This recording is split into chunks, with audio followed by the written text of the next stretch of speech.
When we think of the Irish famine, the first thing that comes to mind is a potato, a single crop, a devastating blight, and a nation brought to its knees by nature. But what if I told you that was only half the story? What if the Great Hunger wasn't just an agricultural disaster, but a man-made catastrophe? Let's travel back to the 1840s. A mysterious fungus, Phytophthora infestans, sweeps across Europe and hits Ireland with brutal force.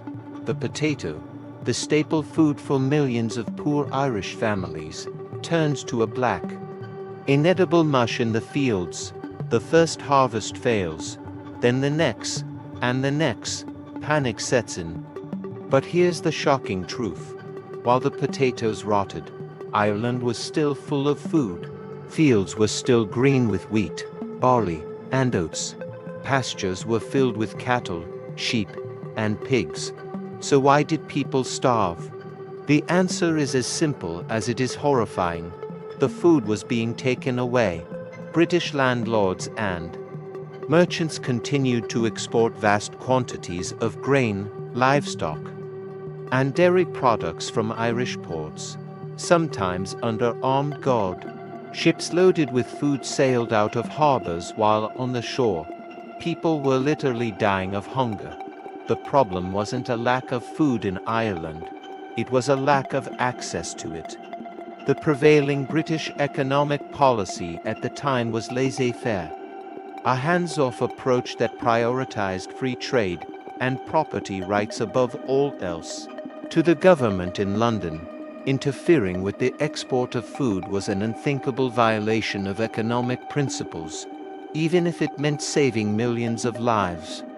They believed the market would correct itself. It never did. Instead of providing direct food aid, the government's response was slow and tragically inadequate. They set up public works projects, forcing starving men to build roads to nowhere in harsh conditions just to earn a pittance to buy food that was overpriced and scarce. Soup kitchens, often run by charities, were overwhelmed. Making matters worse, landlords began evicting tenant farmers who couldn't pay their rent because their potato crop had failed.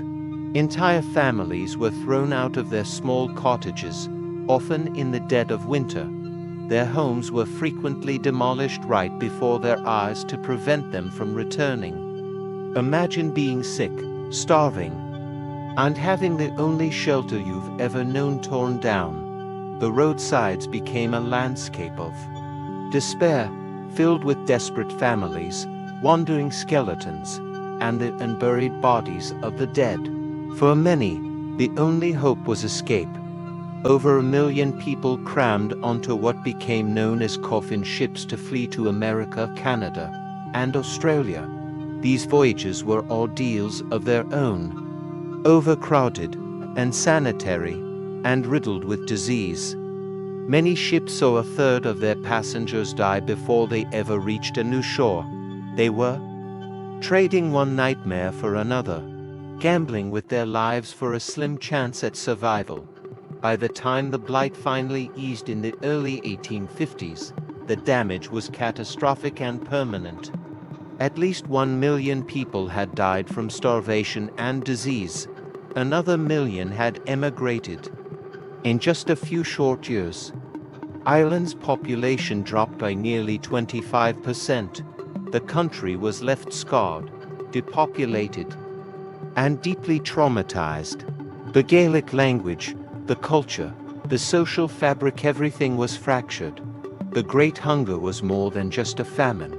It was a social and political disaster fueled by policy, prejudice, and profit. It serves as a chilling reminder that hunger is often not about the absence of food, but about the absence of justice. It's a story we must never forget, because its lessons on power, poverty, and human responsibility are just as relevant today as they were over 170 years ago. Thank you for watching. If you found this story important, please like this video and subscribe for more historical deep dives.